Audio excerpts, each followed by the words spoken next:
시청자 여러분 안녕하십니까? 8월 7일 굿모닝 YTN 1부 시작합니다. 먼저 주요 뉴스 보고 오겠습니다.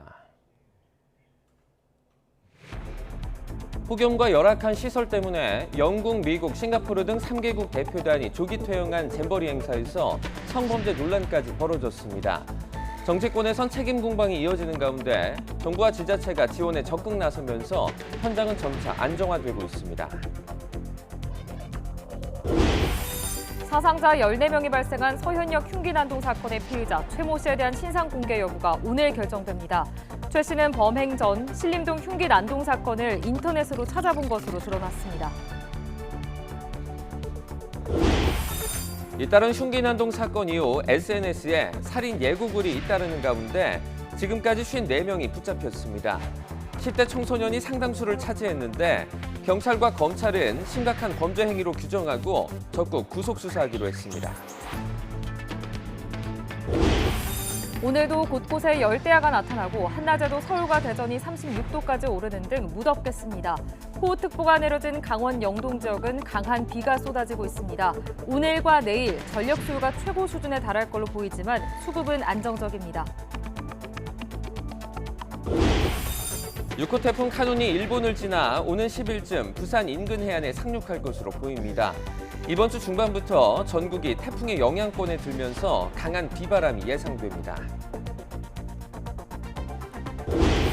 서울의 한 사립초등학교 교장이 자신을 갑질로 신고한 교사를 아동학대로 맞신고했지만 무혐의 처분이 나왔습니다. 학교장은 신고 의무자의 소임을 다했을 뿐이라며 보복 신고 의혹을 부인했습니다. 첫 소식입니다. 잼버리 참가자들의 기대가 집중됐던 K-팝 콘서트가 11일 저녁 전주 월드컵 경기장에서 열리는 것으로 정리됐습니다.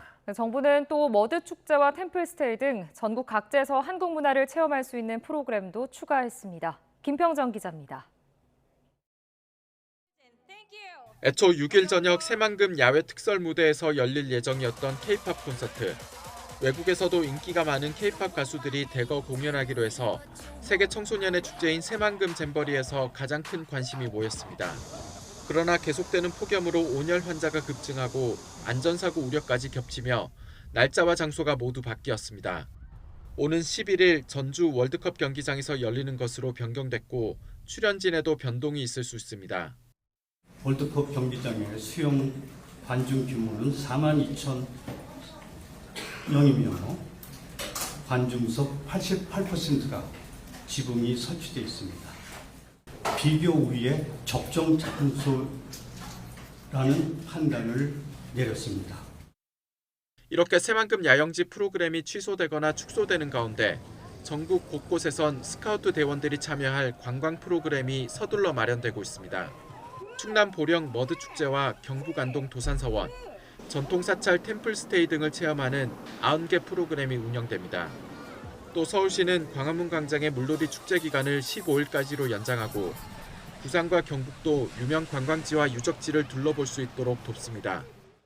숲체험, 템플스테이, 역사체험, 지역특화 프로그램 등 지원 가능한 프로그램에 대해 세계 스카우트 연맹에 제안하였고 대원들이 희망하는 프로그램에 참여할 수 있도록 적극적으로 지원하겠습니다. 일부 국가 참가자들의 이탈에도 대회를 이어가기로 한 만큼 정부는 현장을 안정화하기 위해 안간힘을 쓰고 있습니다. 가장 신경 쓰는 부분은 역시 폭염 관리입니다. 대한민국 정부 차원에서 2023년 새만금 세계 스카우트 잼버리 대회를 전폭 지원하기로 결정한 이후에 세계 잼버리 현장이 점차 안정되어 가고 있습니다. 이를 위해 야영장 내 냉방버스를 기존의 2배인 262대로 늘렸고 30분 간격이던 역내 셔틀버스 배차 간격은 10여 분으로 줄였습니다. 또 그늘막과 캐노피를 69개 추가하고 물놀이 시설도 8개 마련했습니다. YTN 김평정입니다. 새만금 잼버리 현장에서 이번에는 성범죄 논란이 제기됐습니다. 성범죄로 의심되는 태국 스카우트 지도자의 이상 행동이 있었는데 제대로 된 조치가 없다며 우리나라 스카우트 전북연맹 소속 80여 명이 퇴영을 결정했습니다. 윤웅선 기자입니다. 새만금 세계 잼버리 대회 오전 정례 브리핑. 세계 스카우트 연맹 관계자의 발언 시간에 갑자기 난데없는 고성이 나옵니다. 같이 영지에 있단 말이야 지금도. 같이 돌아다니고 있어 지금도.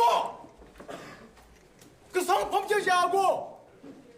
결국 소동을 일으킨 남성은 관계자들에 의해 끌려나갑니다. 이 남성은 한국스카우트 전북연맹 소속 대장인데 영내에서 성범죄 의심 사건이 발생했는데도 적절한 조치가 없다며 항의를 한 겁니다. 지난 2일 새벽 잼버리 야영장 내 여자 샤워실에 태국 국적의 남자 지도자가 들어왔다가 발각됐습니다. 태국 남성은 너무 더워 샤워실에서 씻었다고 주장하는 것으로 알려졌습니다. 그런데 조직위원회는 조사 결과 문화적 차이로 인한 것으로 성범죄로 보기 어렵다며 경고 조치만 했습니다. 전북연맹은 헷갈려 들어오거나 문화적 차이라고 보긴 어렵다는 입장입니다. 어떻게 샤워로 온 사람이 타월 한 장, 비누 한 장 가지고 들어오지 않고 샤워를 합니까?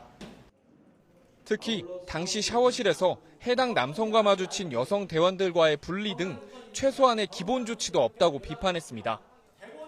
저희는 그 사람을 강제 추방시키든지 그 사람을 본 대원들이 많이 있으니 무서워서 대원들이 화장실, 샤워실을 이용하지 못하니 떨어진 데를 이동시켜줘라 했더니 이루어지지가 않았습니다. 하지만 조직위원장인 김현숙 여성가족부 장관은 경미한 사안으로 보고받았다고 밝혔습니다. 저희도 지금 아주 경미한 것으로 보고를 받았고요.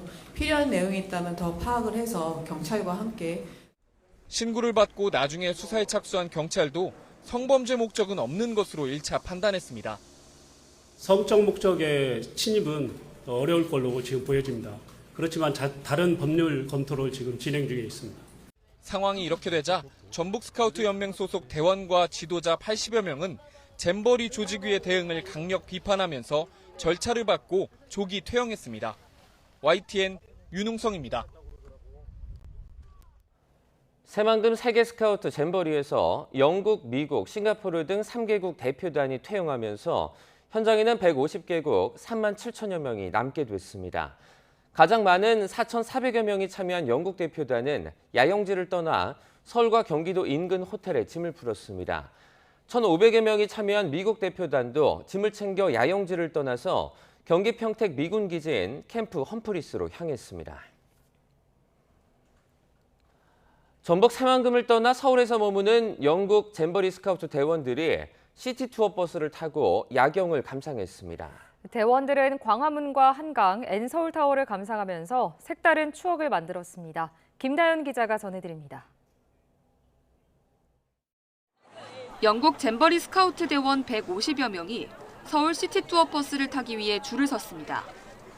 전북 새만금을 떠나 서울에서 머물게 된 이후 첫 단체 일정으로 야경 관광을 하기로 한 겁니다. 버스에 오른 대원들은 밤이지만 피곤한 기색도 없이 들뜬 모습이었습니다. 영국 스카우트 연맹 측은 서울에 와서 그동안 해보지 못했던 이국적인 경험을 하고 있다며 매우 기쁘다고 말했습니다. We've been to see temples, we've been to see palaces, we've been experiencing the street food culture. So many different cultural experiences that are so different to our own back in the UK. So we're really enjoying being here.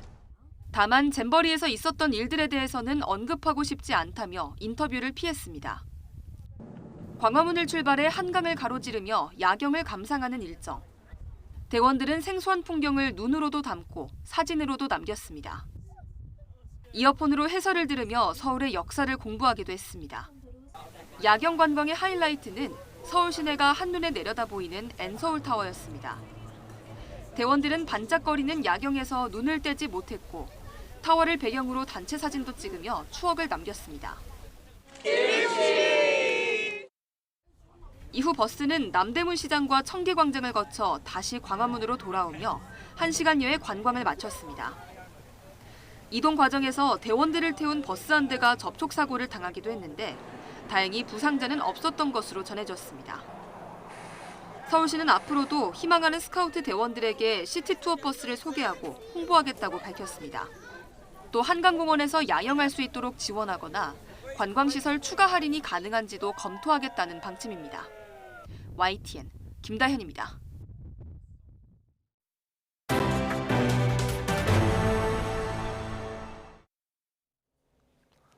매일 폭염이 이어지면서 이달 들어 온열 질환자가 하루 평균 100여 명씩 발생한 것으로 나타났습니다. 질병관리청은 올해 온열 질환 감시를 시작한 지난 5월 20일 이후 누적 온열 질환자는 1,719명, 추정 사망자는 21명으로 집계했습니다. 온열 질환자는 지난해 같은 기간과 비교하면 1.5배 늘었고 추정 사망자는 3.5배로 증가했습니다. 장마에 이어서 폭염까지 기승을 부리면서 채소 가격이 급등했습니다. 2%대로 내려온 물가 상승률이 무색할 정도로 장바구니 부담이 커지고 있습니다. 이용원 기자입니다. 물가 상승률은 2달 연속 2%대에 그쳤지만 체감 물가는 여전히 높습니다. 서민 생활에 밀접한 품목이 계속 오르고 있기 때문입니다. 특히 채소류는 지난달 7% 넘게 올랐습니다. 오름폭은 이번 달 들어 더 커지는 모양새입니다. 폭우 뒤 폭염까지 덮치면서 공급량이 줄어든 여파입니다. 갑자기 고온이 될 때 이 물건 상태가 하루아침에 망가져요. 그렇기 때문에 거의 출하를 못할 때가 많아요. 불과 일주일 새에 배추는 75%나 급등했고 무도 71%, 대파는 24% 가까이 올랐습니다. 문제는 이런 오름세가 계속될 수 있다는 점입니다. 무더위 속 태풍까지 예고돼 수급 불안이 커질 수 있기 때문입니다. 채소류는 한 번 올라가면 추석을 지나서 거의 연말까지 가격이 계속 올라갑니다. 우리 국민들이 체감하는 장바구니 물가 하반기에 상당히 좀 불안할 가능성. 정부도 기상 여건 탓에 물가 불확실성이 커질 수 있다고 내다봤습니다. 이에 이번 달까지 최대 100억 원을 투입해 농축산물 할인 행사를 진행하는 등 장바구니 물가 부담을 줄이는 데 힘쓰기로 했습니다. YTN 이영훈입니다. 강한 태풍 카눈이 이번 주 초 일본 규슈 서쪽 해상을 지나 목요일쯤 부산 인근 경남 해안에 상륙할 전망입니다. 따라서 주 중반부터는 전국이 태풍의 영향권에 들면서 강한 비바람이 몰아칠 것으로 우려됩니다. 정혜웅 기자입니다. 일본 규슈 남쪽 해상에서 북상 중인 6호 태풍 카눈의 모습입니다. 느리게 움직이고 있지만 중심 부근에는 초속 35m, 시속 126km에 달하는 폭풍을 지녔습니다. 달리는 열차가 탈선할 정도의 강력한 위력입니다. 이 태풍이 이번 주 한반도를 강타할 것으로 보입니다. 기상청은 태풍의 예상 진로가 이전보다 서쪽으로 치우치며 우리나라 상륙 가능성도 더 커졌다고 밝혔습니다. 현재 일본 규슈 남쪽 해상에서 진행하고 있는 제6호 태풍 카눈은 점차 북진을 하면서 경상 해안에 상륙한 이후 태풍 카눈은 월요일부터 방향을 북쪽으로 틀어 일본 규슈 서쪽 해상을 통과하겠습니다. 수요일 밤에는 동해로 진출해 목요일 오전쯤 부산 인근 경남 해안에 상륙할 것으로 보입니다. 이후 영남과 강원도를 남북으로 가로질러 북한 지방까지 북상할 전망입니다. 미국과 일본 기상청의 예상도 우리 기상청과 비슷합니다. 따라서 이번 주 중반부터는 전국이 태풍의 영향권에 들어가겠습니다. 수요일과 목요일은 전국에 비가 오겠고 영동과 영남, 일부 내륙에는 초속 25m 이상의 강한 비바람이 몰아치며 태풍특보가 내려지겠습니다. 기상청은 특히 수요일 밤부터는 제주도와 남해안 일부 지역이 태풍 영향권에 들면서 비바람이 강해지겠다고 밝혔습니다. 목요일 새벽부터는 남부 전 지역이, 목요일 아침부터는 전국이 태풍 영향권에서 비바람이 거세질 전망입니다. 기상청은 태풍이 북상하면서 남해와 동해상에는 강풍과 함께 물결이 매우 높아지겠고 해안가에선 폭풍 해일 피해도 우려된다며 철저한 대비와 주의를 당부했습니다. YTN 정혜윤입니다. 호우경보가 내려진 강원 영동 북부 지역에 시간당 20에서 60mm 이상의 강한 비가 쏟아졌습니다. 강원지방기상청에 따르면 오늘 새벽 4시 기준 일강수량은 고성 간성 303mm, 대진 221mm, 현내 150mm, 속초 119mm 등입니다. 또 양양 5세 166mm, 미시령은 138mm 등을 기록 중입니다. 소방당국은 지금까지 비 피해 37건이 접수됐지만 인명피해는 없다고 설명했습니다. 기상청은 밤사이 내린 비로 지반이 약해져 있다며 야영을 자제하고 토사 유출과 교통안전 등에 유의해달라고 당부했습니다. 어제 저녁 8시쯤 충남 천안시 신방동에 있는 아파트에서 정전이 발생했습니다. 이 때문에 아파트 600여 세대의 전기 공급이 끊겨 주민들이 열대야 속에서 큰 불편을 겪었습니다. 한국전력 측은 아파트 구내 설비 문제로 전력 공급이 끊겼다고 설명했고 7시간 만인 오늘 새벽 3시쯤 복구를 마쳤다고 밝혔습니다. 경기 성남시 분당구 서현역 일대에서 발생한 흉기 난동 사건의 피해자 1명이 끝내 숨졌습니다. 경찰은 오늘 신상공개 심의위원회를 열어 최 씨의 얼굴과 이름을 공개할지 결정합니다. 임성호 기자입니다. 서현역 흉기 난동 사건의 피의자 최모 씨의 차량에 치였던 60대 여성이 끝내 숨졌습니다. 뇌사 상태로 병원에서 치료받다가 사건 발생 사흘 만에 숨을 거둔 겁니다. 전체 피해자 14명 가운데 처음으로 사망자가 나오면서 최 씨의 혐의엔 기존의 살인 미수와 살인 예비에 살인죄까지 더해졌습니다. 최 씨가 계획적으로 범행을 준비한 정황도 드러났습니다. 경찰이 최 씨의 휴대전화 2대와 PC 1대를 포렌식하고 있는데 최 씨가 범행 전 앞서 발생한 신림동 흉기난동 사건을 검색한 사실이 확인된 겁니다. 최 씨는 이외에도 사시미칼, 가스총, 방검복, 칼 들고 다니면 불법 등의 키워드를 검색한 것으로 파악됐습니다. 자신이 활동하던 인터넷 커뮤니티에도 흉기를 들고 있는 사진을 올리는가 하면 범행 전날엔 서현역 지하에 디저트를 먹으러 간다고 쓰기도 했습니다. 경찰은 포렌식 작업과 분석이 끝나는 대로 최 씨가 범행을 미리 치밀하게 준비했는지 등을 최종 판단할 방침입니다. 최 씨는 자신을 스토킹하던 조직을 세상에 알리려고 범행을 했다는 주장을 고수하고 있습니다. 하지만 경찰은 최 씨가 정신질환에 따른 피해망상에 범죄를 저질렀을 가능성에 무게를 두고 프로파일러들을 투입해 면담 조사를 벌이고 있습니다. 이와 함께 경찰은 최 씨의 신상정보 공개 심의위원회를 열어 이름과 나이, 사진을 공개할지를 정할 방침입니다. YTN 임성호입니다. 서울 강남 고속버스터미널에서 흉기를 가지고 있다 체포된 20대 남성이 구속됐습니다. 서울중앙지방법원은 어제 특수협박 등의 혐의를 받는 20대 A씨에 대한 구속영장을 발부했습니다.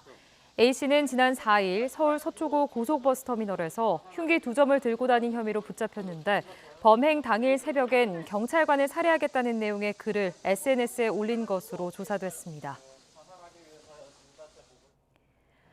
경기 용인에서 흉기를 들고 돌아다니면서 지인을 위협한 혐의를 받는 40대 남성이 구속됐습니다. 수원지방법원은 살인 예비 혐의를 받는 40대 남성 A씨에 대해 도망할 염려가 있다면서 구속영장을 발부했습니다. A씨는 앞서 지난 4일 밤 경기 용인시 포구읍에 있는 교회 건물에 흉기를 들고 찾아가 평소 알고 지내던 목사를 살해하려 한 혐의를 받습니다. 묻지마 흉기 난동 이후 전국 각지에서 흉악한 범죄를 예고한 글이 확산하는 가운데 지금까지 54명이 경찰에 붙잡혔습니다. 상당수는 중학생을 포함한 10대 청소년인데요. 경찰과 검찰은 심각한 범죄 행위로 규정하고 적극 구속 수사하기로 했습니다. 우철희 기자입니다. 에버랜드에 가는데 눈에 보이는 사람들을 다 죽이겠다. 놀이공원을 발칵 뒤집어 놓은 이 글의 작성자는 고등학교 1학년생이었던 것으로 드러났습니다. 게임에서 알게 된 친구의 욕설에 화가 났다는 게 글을 쓴 이유입니다. 워터파크 캐리비안 베이와 중학교에서 비슷한 범죄를 저지르겠다고 예고한 중학생들도 있습니다. 덜미가 잡힌 뒤엔 모두 장난으로 벌인 일이었다고 말했습니다. 서울 신림동과 경기 성남 분당의 흉기난동 사건 이후 강력 범죄를 예고하는 글이 온라인에서 걷잡을 수 없이 퍼지고 있습니다. 작성자들이 줄줄이 붙잡히고 있는데 10대 청소년이 절반에 이를 정도로 큰 비중을 차지합니다. 위급한 곳에 쓰여야 할 치안력이 엉뚱한 곳에 낭비되고 국민 불안도 키운다는 점에서 철없는 장난으로만 치부할 수 없다는 게 전문가들의 중론입니다. 일단은 엄벌주의 기조로 가는 게 맞다. 왜냐하면 그런 기조 자체가 교육이 되니까. 그러면 이제 경각심을 갖기 시작하겠죠. 경찰과 검찰도 살인 예고 글을 심각한 범죄 행위로 규정하고 엄정 대응 기조를 재확인했습니다. 두 기관의 수장이 전화 통화를 가진 데 이어 지휘부가 참석하는 긴급 회의를 각각 열어 구속 수사를 적극 검토하기로 했습니다. 피의자 검거 후 수사 과정에서 구체적인 범죄 실행 의사가 확인되는 경우에는 구속 수사를 적극 진행하겠습니다. 또 단순 협박죄가 아니라 살인 예비나 위기에 의한 공무집행 방해죄로 더 무겁게 처벌할 수 있는지도 면밀하게 들여다볼 계획입니다. 살인 예고글뿐만 아니라 흉기난동 5인 신고도 잇따르는 가운데 경기 의정부에서는 출동한 경찰을 피하는 과정에서 애꿎은 중학생이 다치기도 했습니다. 부모는 경찰의 강압적인 제압에 아들이 수갑을 차고 크게 다쳤다고 주장했지만 경찰은 스스로 넘어져 다친 거라면서 강압적인 제압은 사실이 아니라고 반박했습니다. YTN 우철입니다. 범죄를 저지른 소년 3명 중 1명이 재범일 정도로 소년범은 다시 범죄에 노출되는 경우가 많습니다. 최근 신림동 흉기 난동범 조선도 청소년기 14번이나 소년 재판을 받은 사실이 알려졌죠. 이렇게 범죄를 저지른 소년을 관리 감독하는 보호관찰관이 말하는 이 문제점과 대책을 임혜진 기자가 담아왔습니다. 어제 어디 갔다 왔어? 근황을 묻는 평범한 대화처럼 보이지만 소년범을 교화하기 위한 활동입니다. 범죄자를 수용시설에 가두는 대신 사회 안에서 관리 감독하고 형사처벌과 달리 구체적인 범죄 기록이 남지 않는 보호관찰. 이 중에서도 만 19세 미만 청소년을 담당하는 보호관찰관의 주요 업무는 늦잠 자는 소년들을 깨우고 명령을 잘 따르는지 확인하는 겁니다. 전체적으로 뭔가 반사회적인 분위기, 그리고 이제 쉽게 생각하는 거, 그리고 어떤 타인에 대한 배려나 이런 공감들이 없는 그런 상황들. 형편이 어려우면 생활용품을 지원하고 자주 들여다보며 이야기하다 보면 소년들의 눈빛도 조금씩 변해간다고 말합니다. 온몸에 문신도 하고, 몸은 저보다 엄청 덩치가 더 크고, 말도 거칠게 하고, 표정도 뭐 이렇게 막 거칠 표정으로 하면서 막 오는 그런 친구들한테, 근데 이제 그 친구들한테 조금씩 다가가려고 하고, 어느 날부터는 그냥 어린아이처럼 보이기 시작했어요. 하지만 보호관찰 기간이 끝나고 다시 범죄에 빠지는 경우도 적지 않습니다. 실제로 보호관찰 대상 소년범의 재범률은 성인 범죄자의 2배가 넘습니다. 또 죄책이 무거워 형사처분을 받은 소년범의 30%가 재범이었고 이 가운데 18%는 9번 이상 형사처벌을 받은 것으로 나타났습니다. 서울 신림동 흉기난동범 조선은 청소년 시절 14차례나 가정법원 소년재판에 넘겨졌을 정도입니다. 그렇다면 소년범이 범죄의 굴레를 조기에 벗을 수 있게 하려면 무엇이 필요할까?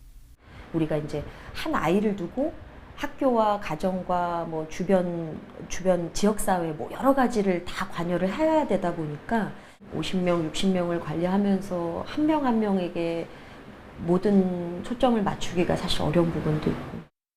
특히 소년범들은 주변의 영향을 많이 받는데 보호자가 없거나 범죄에 노출되기 쉬운 환경에 있는 청소년을 위탁 보호하는 6호 처분 시설은 전국에 8곳뿐입니다.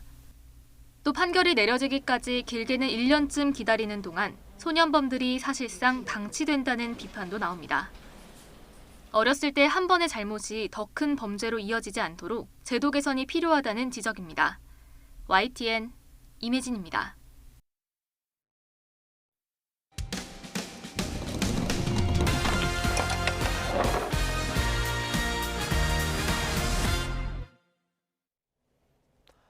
아동학대 신고를 빌미로 교사를 압박하는 건 학부모뿐만이 아닙니다. 서울의 한 사립초등학교 교장이 자신을 갑질로 신고한 교사를 아동학대로 맞신고한 사례도 있습니다. 해당 교사는 무혐의 처분이 나왔는데 학교장은 보복 신고가 아니었다는 입장입니다. 강민경 기자입니다. 서울에 있는 사립초등학교 교사인 A씨는 지난 2월 경찰에 아동학대 혐의로 신고됐다는 통보를 받았습니다. 신고자는 학부모가 아닌 학교장.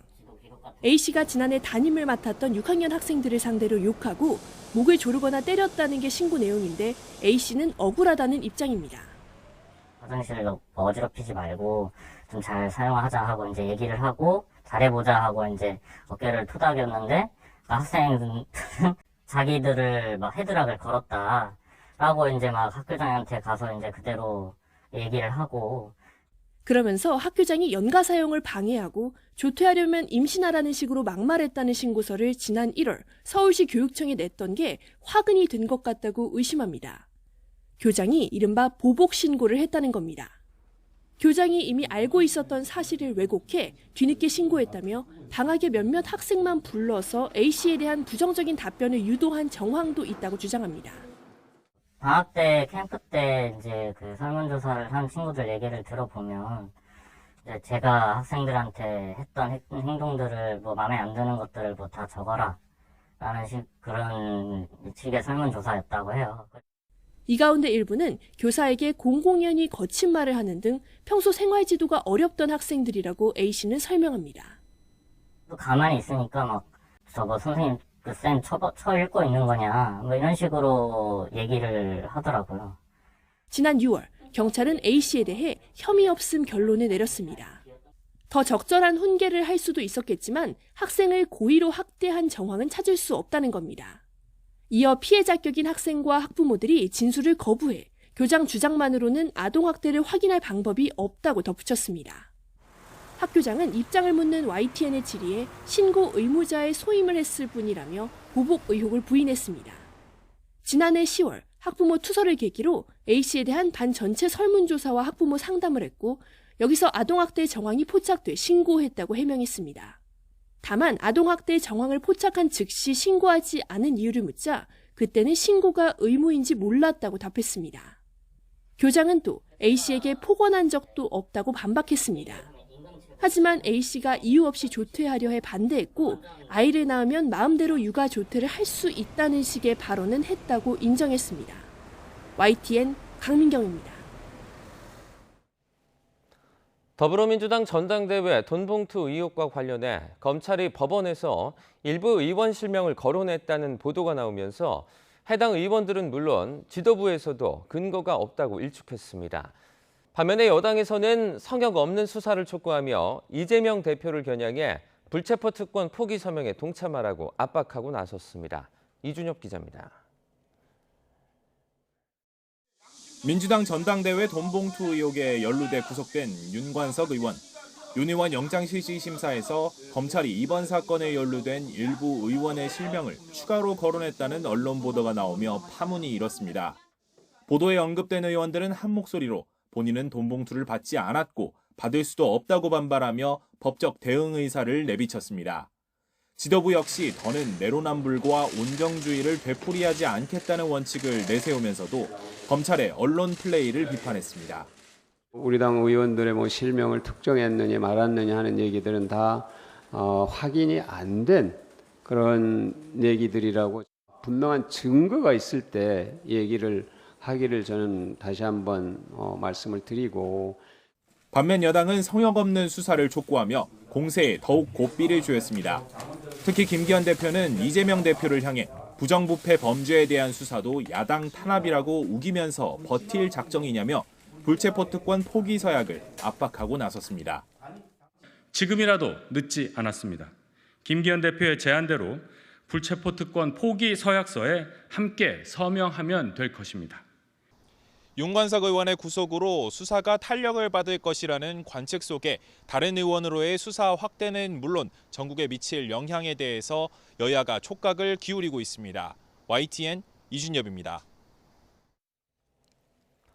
더불어민주당 전당대회 돈봉투 의혹의 핵심 피의자인 윤관석 무소속 의원이 구속된 뒤 처음으로 검찰에 소환됐습니다. 서울중앙지검은 윤 의원을 구치소에서 불러 국회의원들에게 언제 어디서 돈봉투를 전달했는지와 송영길 전 대표가 알고 있었는지 등을 캐물은 것으로 전해졌습니다. 윤 의원은 지난 2021년 4월 전당대회를 앞두고 국회의원회관 등에서 민주당 현역 의원 20명에게 300만 원씩 모두 6천만 원을 뿌린 혐의로 구속됐습니다. 외교부는 중국의 리순 감옥 박물관의 안중근 전시실에 이어 윤동주 시인 생가 운영을 중단한 것에 대해 유관기관과 협업해 중국 내 보훈사적재 관련 동향을 점검하고 중국과 협력해 나가겠다고 밝혔습니다. 외교부 당국자는 중국 지린성 옌벤 조선족 자치구 룽징에 있는 윤동주 생가가 최근 폐쇄된 것에 대해 중국 측이 현재 윤동주 생가가 보수공사로 인해 미개방된 상태임을 확인해줬다며 이같이 말했습니다. 중국 당국은 내부 수리를 이유로 지난달 10일쯤부터 윤동주 생가 운영을 중단한 것으로 전해졌습니다.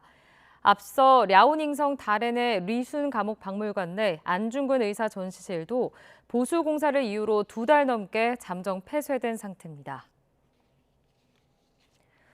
우크라이나 남부 헤르손주와 크림반도를 잇는 촌가르 다리가 미사일 공격을 당해 잠정 폐쇄됐습니다. 러시아가 임명한 헤르손주 수반인 블라디미르 살도는 영국과 프랑스가 우크라이나에 제공한 스톰 섀도 장거리 미사일이 현지 시각 6일 촌가르 다리를 공격했다고 주장했습니다. 촌가르 다리는 헤르손주 남부의 촌가르 반도와 크림반도 북부의 잔코이 지역을 연결하는 교량으로 이번 공격 후 복구 작업을 위해 잠정 폐쇄됐습니다.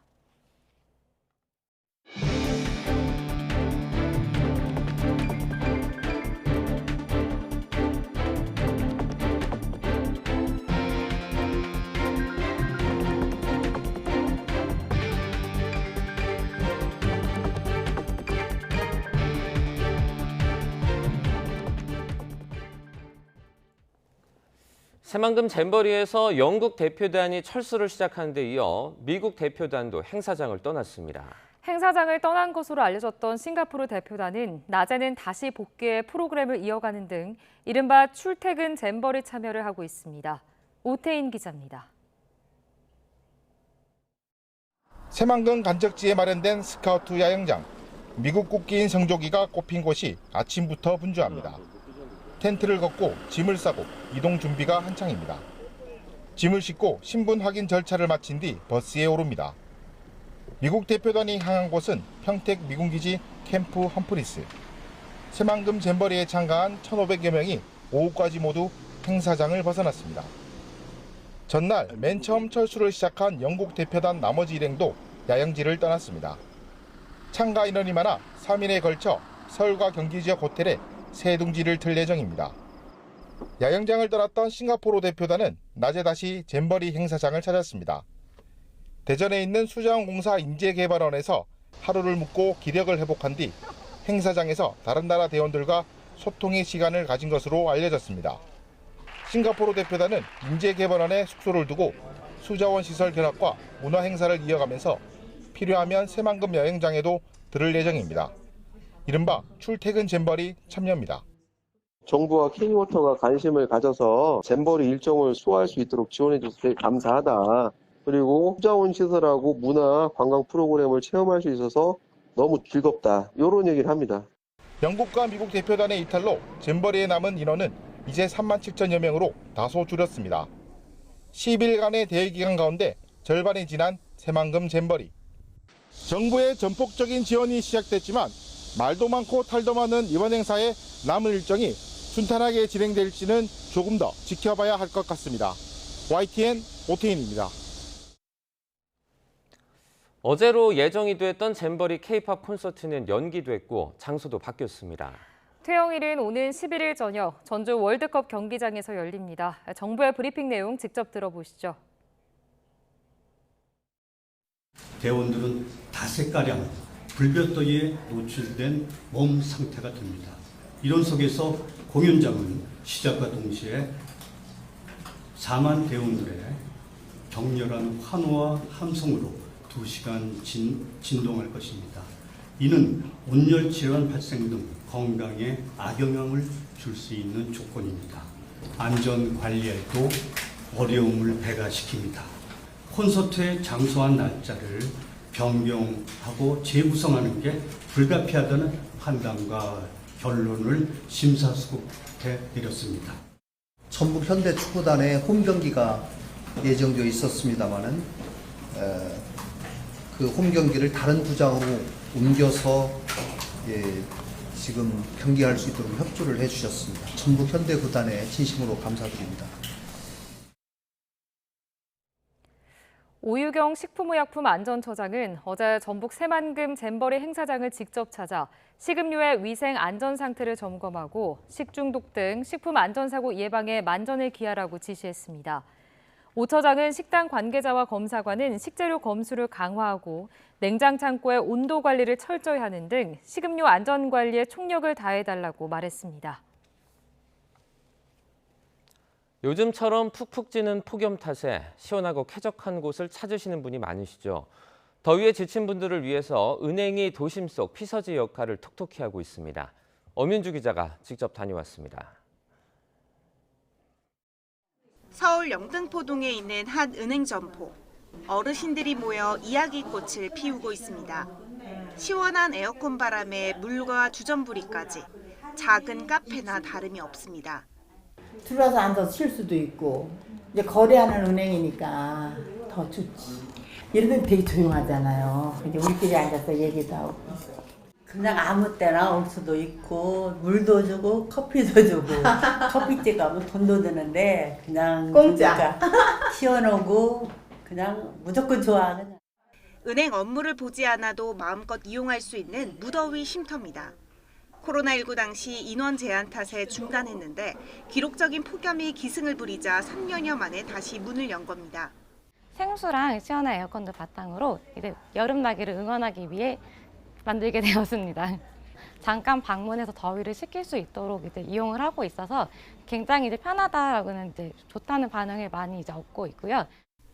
서울시와 손잡고 어르신과 취약계층을 위한 여름나기 프로젝트를 마련한 은행도 있습니다. 이곳에선 이렇게 텀블러를 가져오면 무료로 식수를 담아갈 수 있습니다. 플라스틱 사용량을 줄이고 온열 질환을 예방한다는 취지인데 지난 6월부터 260여 개 지점이 동참했습니다. 감사하죠. 고맙고 이렇게 물도 제공해주고 하니까 어떤 때는 물 마실 데가 없어요. 목마를 때 모르고 물 안 갖고 나왔을 때 그때는 좀 내가 왜 안 갖고 왔나? 이렇다 보니 볼 일이 다 끝나더라도 조금 더 쉬었다 가는 어르신도 많습니다. 시원하고 여긴 천국 들어온 심이에요. 그냥 앉았어도 뭐 좀 시원해 몸을 식혀나가고 그러니까 좋습니다. 가만히만 있어도 땀이 주룩주룩 나는 요즘 같은 날씨가 한동안 이어질 전망인 가운데 정부는 모든 은행권을 대상으로 취약계층을 위한 무더기 쉼터 운영 확대를 요청했습니다. YTN 엄윤주입니다. 폭염에 힘든 건 사람뿐 아니죠. 가축도 마찬가지입니다. 농장 주인들은 가축 폐사를 막기 위해 사투를 벌이며 하루하루 힘들게 버티고 있습니다. 박종혁 기자입니다. 뙤약볕이 장렬하는 경남 의령의 한 한우 농가. 소들이 더위를 피해 한 곳에 모여 있습니다. 바로 선풍기 아래입니다. 가만히 서 있어도 등줄기에 땀이 흐르는 폭염에 소들도 지친 기색이 역력합니다. 태양열 내려오지요. 지 몸은 만삭이지요. 파리는 스트레스 주지요. 그렇게 되면 이제 유산하는 가능성이 많죠. 돼지를 사육하는 농가도 힘든 여름을 나고 있습니다. 열을 식혀주려 지붕에 물을 뿌려주지만 역부족입니다. 폭염을 견디기 힘든 돼지들은 배를 바닥에 깔고 누웠습니다. 안개처럼 가는 물줄기를 만들어 쉴 새 없이 뿌려주는 곳. 닭 7만 마리를 키우는 농장입니다.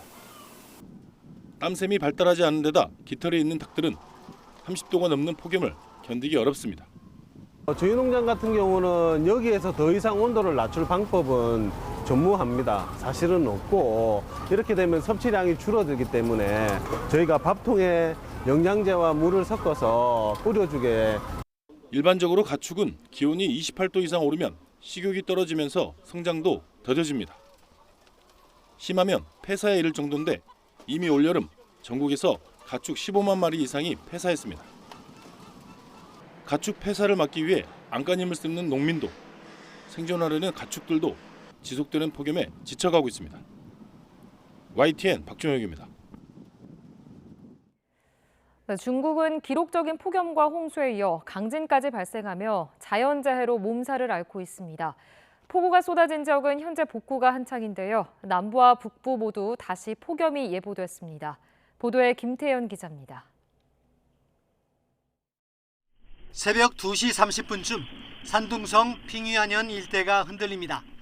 규모 5.5의 지진은 베이징과 텐진 등 원거리에서도 진동이 감지됐습니다. 5분 뒤 다시 규모 3.0의 지진을 비롯해 50여 차례의 여진이 이어졌습니다. 이번 지진은 지난 10년간 산둥에서 발생한 3.0 이상의 지진 40여 차례 가운데 최대 규모입니다. 20여 명이 다치고 많은 주택이 파손됐으며 놀란 주민들은 집 밖으로 뛰쳐나왔습니다. 据记者了解，截至今天上午的9点，镇区共有126处房屋倒塌，21人受伤，多为擦伤、扭伤。 지진 비상대응 체제가 발령됐고 구조와 지휘 인력이 현지에 파견됐습니다. 앞서 중국은 태풍의 영향으로 140년 만에 가장 많은 비가 내린 베이징과 인근 허베이성에서 홍수 피해가 심각했습니다. 지난 2일부터는 지린과 해일롱장 등 동북 삼성에 폭우가 쏟아졌습니다. 모두 27명이 숨지고 58명이 실종됐습니다. 마을과 농경지가 침수돼 흙탕물을 뒤집어 쓴 가운데 지금은 복구 작업이 한창입니다. 我们现在队伍已经到了嘛，路正在往前铺，后期的车就马上到了。我们把这个道路修好，下步展开自救。 기상당국은 6일 광둥성 등 남부와 텐진 등 북부의 기온이 모두 35도까지 오르는 등 다시 폭염이 이어질 것으로 예보했습니다.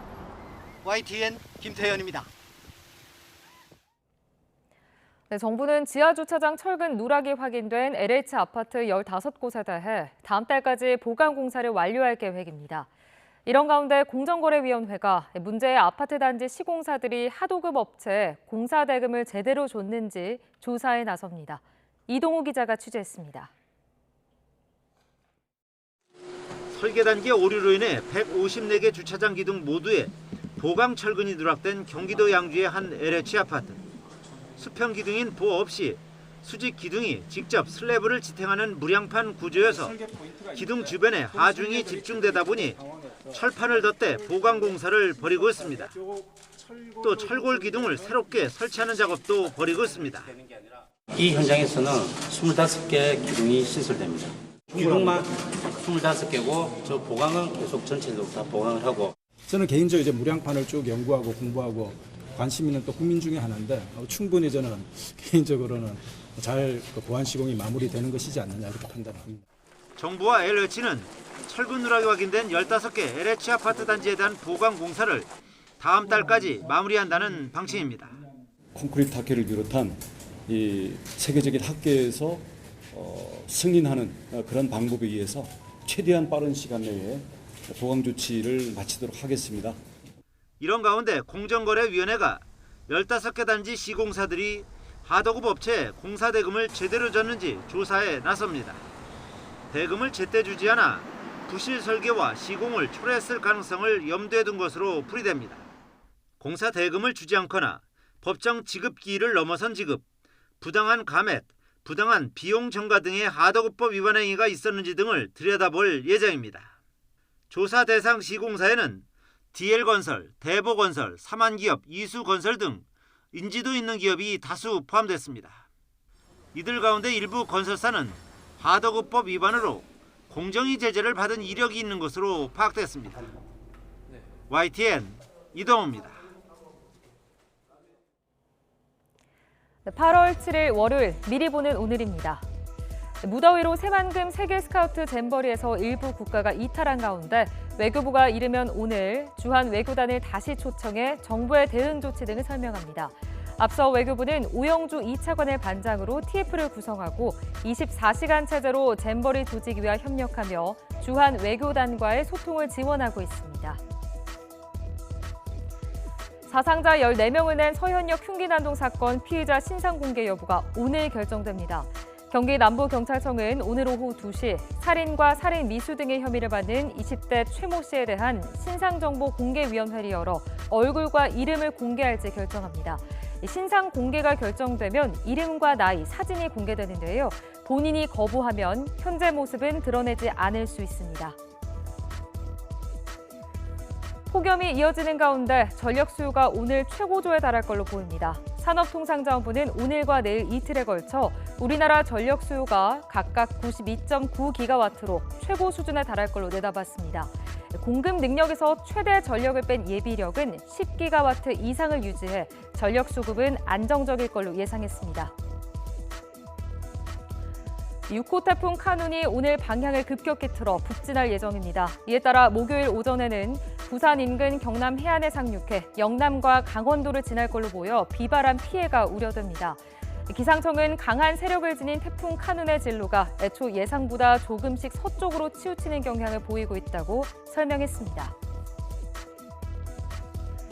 네, 국회 거대 양당 대표가 오늘 나란히 휴가에서 복귀합니다. 국민의힘 김기현 대표와 더불어민주당 이재명 대표는 오늘 각 당 최고위원회를 주재하며 여름 휴가를 마친 뒤 첫 공식 일정을 소화합니다.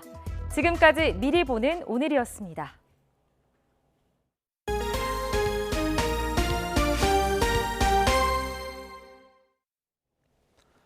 전 세계 가톨릭 젊은이들의 신앙 대축제죠. 세계 청년대회가 2027년 서울에서 열립니다. 프란치스코 교황도 참석할 예정인데 서울대교구는 전 세계에서 최대 100만 명의 참가자가 모일 것으로 보고 있습니다. 김선희 기자입니다. 포르투갈 리스본에서 열린 가톨릭 세계 청년 대회. 프란치스코 교황은 폐막일 미사에서 2027년 차기 대회가 서울에서 열린다고 발표했습니다. Y la próxima Jornada Mundial de la Juventud tendrá lugar en Asia. Será en Corea del Sur, en Seúl. 세계 청년 대회는 세계 각지에서 수백만 명의 가톨릭 청년이 모이는 국제적인 신앙 축제입니다. 한국 천주교 서울대교구는 최대 100만 명 참석이 예상된다며 기쁘고 영광스럽다고 밝혔습니다. 교황님의 부르심에 따라 서울과 대한민국에서 세계의 많은 젊은이들을 만날 수 있다는 사실이 매우 기쁘고 영광스럽게 생각합니다. 세계 청년 대회는 요한 바오로 2세 전 교황이 1984년 바티칸 성 베드로 광장에서 전 세계 젊은이들을 초대하며 시작됐습니다. 첫 대회는 이탈리아 로마에서 열렸고 2, 3년마다 모여 신앙을 다지고 사회 문제를 토론하는 축제의 장으로 자리 잡았습니다. 이번 행사는 아시아에서 두 번째로 역대 교황이 빠짐없이 참석하며 프란치스코 교황도 방한할 것으로 보입니다. It's unbelievable that I heard the Pope said next popularity is in Korea. It's amazing.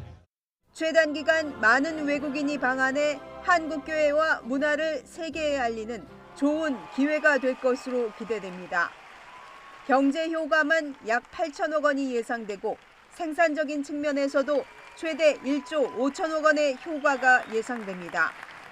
무엇보다 전 세계 유일한 분단 국가인 한국에서 교황이 세계 젊은이들과 함께 평화를 기원하는 뜻깊은 자리가 될 전망입니다. YTN 김선희입니다. 한국인 지휘자 윤한결이 세계적으로 주목받는 젊은 지휘자들의 등용문으로 평가를 받는 국제 콩쿠르에서 우승을 차지했습니다. 카라얀 젊은 지휘자상 콩쿠르 심사위원단은 현지 시간 6일 오스트리아 잘츠부르크 모차르트 대강당에서 이 대회 우승자로 윤한결을 선정했다고 발표했습니다.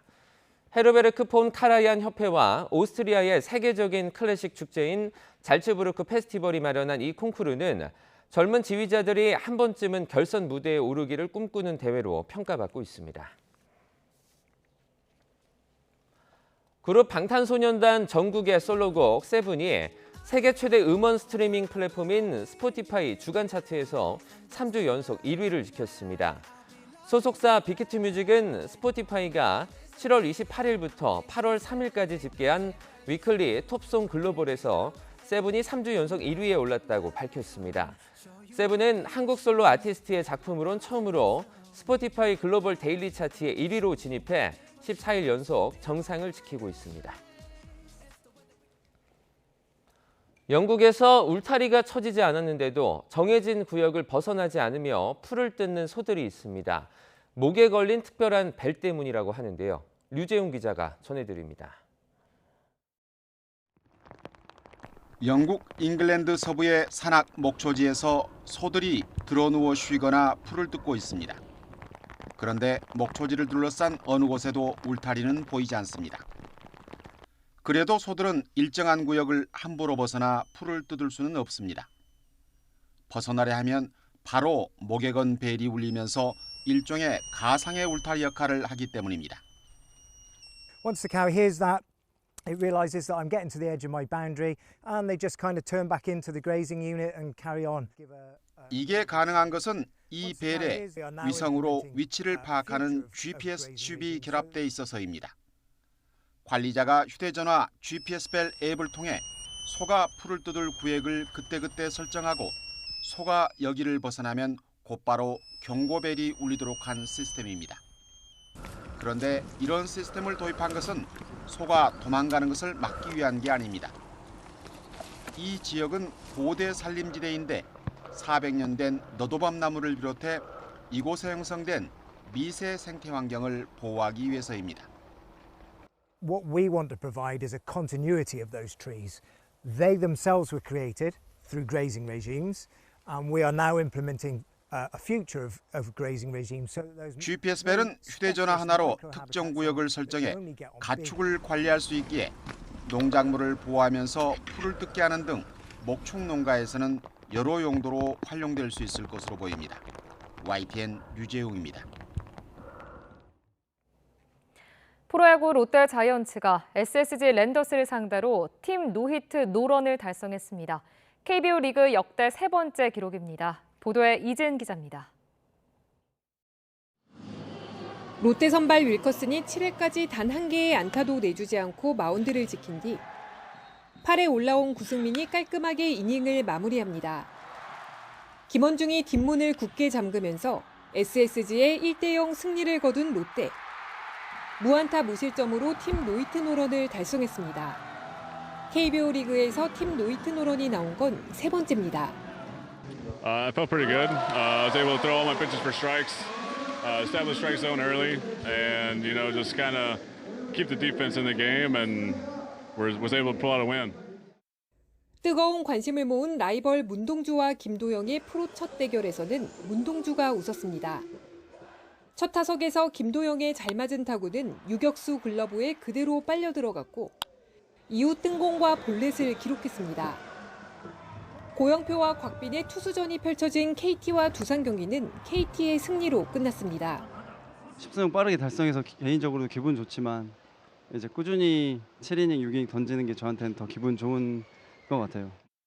선두 LG는 오지환의 결승타와 문성주의 투런포로 꼴찌 탈출을 노리는 삼성을 제압했고 NC는 12점을 뽑아내며 키움을 8연패 수렁으로 몰아넣었습니다.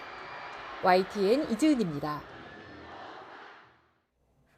파키스탄 열차 탈선 사고로 최소 28명이 사망하고 수십 명이 다쳤습니다.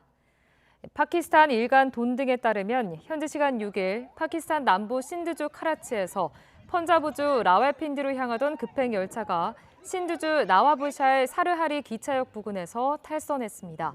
사고 기차는 총 17량의 객차에 1,000명이 넘는 승객이 탑승했고 이 중 10량이 탈선한 것으로 전해졌습니다. 오늘도 밤낮 없는 무더위가 기승을 부리고 있습니다. 열대야는 고스란히 한낮의 찜통더위로 이어지겠는데요. 오늘 서울의 한낮 기온 36도로 어제보다는 3도가량이 높겠습니다. 오늘도 나오실 때는 우산 하나 챙기셔야겠습니다. 현재 강원 영동에는 동풍의 영향으로 비가 내리고 있고요. 오후에는 내륙 곳곳에 요란한 소나기가 지나겠는데요. 내일까지 강원 영동 많은 곳에는 200mm 이상의 호우가 쏟아지겠고 내륙 곳곳에는 5에서 많게는 70mm의 소나기가 짧은 시간에 강하게 집중되겠습니다. 오늘 동풍이 부는 동해안은 폭염이 다소 누그러지겠습니다. 오늘 서울의 한낮 기온은 36도, 대전도 36도, 광주는 37도 선까지 치솟겠고요. 강릉은 29도에 머물겠습니다. 한편 6호 태풍 카누는 목요일 오전쯤에 부산 인근 남해안에 상륙하겠고요. 이후 내륙을 관통해서 북한까지 북상할 것으로 예상되는데요. 이에 따라서 주 중반부터는 전국이 태풍의 영향권에서 비가 내릴 전망입니다. 지금까지 날씨 정보였습니다. 굿모닝 YTN 1부 마칩니다. 잠시 후 2부가 이어집니다. 시청해주신 여러분 고맙습니다.